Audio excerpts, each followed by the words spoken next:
एक 22 साल के लड़के को फांसी की सजा हो गई। 22 साल के लड़के को फांसी की सजा हो गई। सजा देने से पहले जल्लाद और जेलर ने पूछा, तुम्हारी अंतिम इच्छा क्या है? उसने कहा, मेरी माँ जी का दर्शन करवा दो, मैं अपनी माँ से मिलना चाहता हूं। मरते समय अच्छा भाव सुना, जेलर ने माँ बुलाई, माँ का दर्शन करवाया।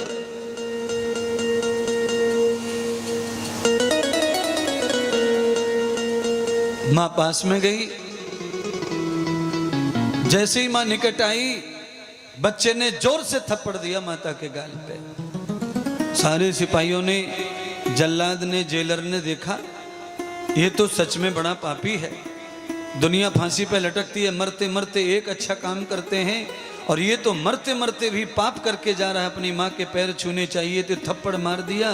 तो सब लोगों ने थू थू थू थू थू थू थू थू थू थू थू थू कर दी। पर अंत में जेलर ने पूछा, एक बात बता, मरते मरते भी तूने ये पाप क्यों किया? तूने अपनी माँ को थप्पड़ क्यों मारा? तो आंसू निकल आए और रोते रोते कहता है, जेलर, ये जो आज फांसी लग रही है, ये फांसी इस माँ की वजह से लग रही है। मैं जब 7 वर्ष का था, मैंने पेंसिल चुराई थी कॉलेज स्कूल में से, पेंशन, केवल एक पेन चुरा के घर लाया था। मैंने माँ को आके बताया था, मैं ये पेन चुरा के लाया हूँ। मेरी माँ ने कहा था, तेरे काम आएगा, दे बैग में रख ले। दूसरे दिन में फिर एक किताब चुरा के लाया, माँ ने फिर वही कहा कि बैग में रख ले, तेरे काम आएगी। एक दिन में बैग ही किसी का चुरा के लाया, माँ ने कहा, तेरा बैग फट गया, तेरे काम आएगा, पास में रख ले। जिस दिन मैं पेंसिल चुरा कर लाया था, उस दिन माँ थप्पड़ मार देती तो आज ये माँ के गाल पे तमाचा न होता और मुझे फांसी न होती। इसीलिए सारे कर्म माँ के हाथ में है। इसीलिए सुमित्रा ने कौशल्या को ही माँ समझा, कैकेयी ने भी कौशल्या को ही माँ समझा। और मैं भी कहता हूँ, रामायण में भी गोस्वामी तुलसीदास ने भी कौशल्या को ही माँ बताया है। पुत्रवती जुवती जग सोही, रघुपति कुल पुत्र हु जब होई। राम जैसा पुत्र जिसकी कोख से पैदा होता है, वही माँ कहलाती है। बाकी तो फिर माएँ नहीं है, ये तो फिर जननी है, जो हर अवतार में जन्म देती ही रहती है। कुत्ता देख लो, बिल्ली देख लो, गैया देख लो, मैया देख लो, भैंस देख लो, गधेड़ी देख लो, ये सब बच्चों को पैदा कर रही है। पर माँ वो है जो रघुपति पुत्र जात सुत होई, जिसके गर्भ से राम जैसा बेटा होता है, वो माँ कहलाती है।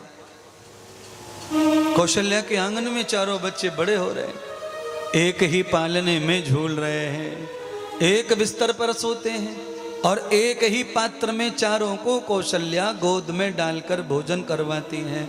ये है संस्कार है। भोजन कराते समय कौशल्या बच्चों को गोद में लिटाती, अपनी गोद में लिटा के भोजन कराती है।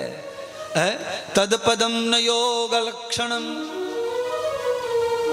महर्षि वाल्मीकि लिखते हैं अपनी रामायण में, तदपदम न योग लक्षणम येवं बाल प्रबध्यते यावतं पद पद मूलम जायन्ते वक्षस्थलोहु।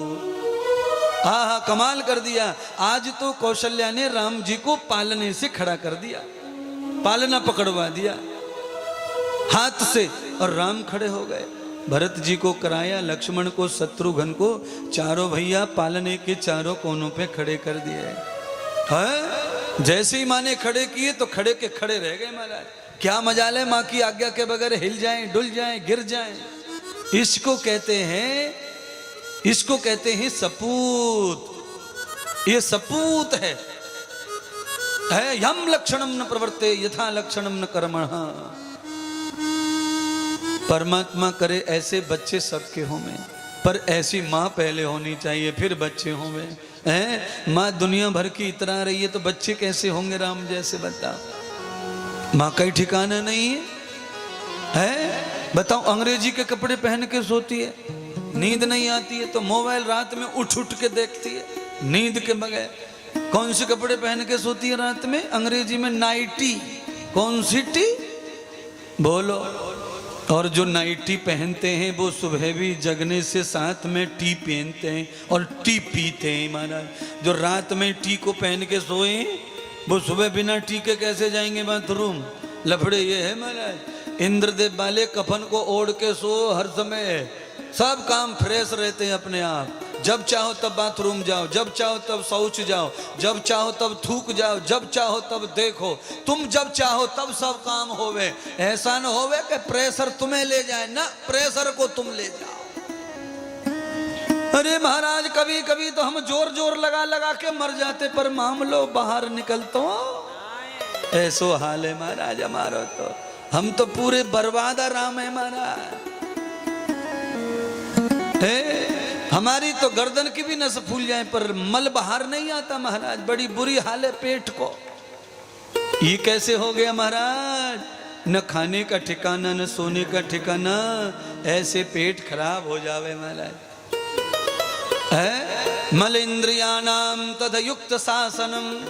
पतंजलि ऋषि ने अभी क्या बताया? अनुशासन कर लो मल के ऊपर, मूत्र के ऊपर, थूक के ऊपर, खकार के ऊपर, खांसी के ऊपर।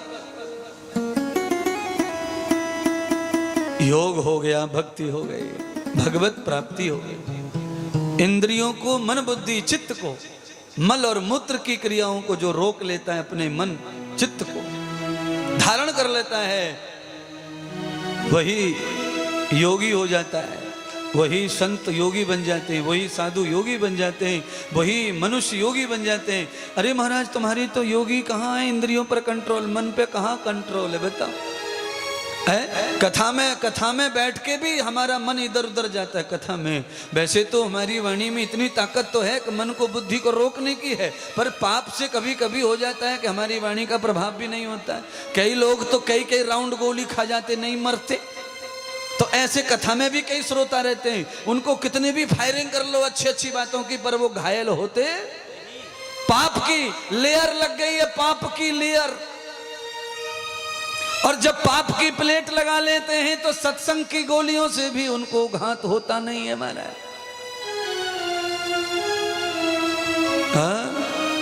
और कई लोग ऐसे हैं एक ही शब्द में घायल हो जाते हैं महाराज, एक ही गोली में धराशायी हो जाते हैं, जिंदगी भर की बुराइयां खत्म हो जाती हैं।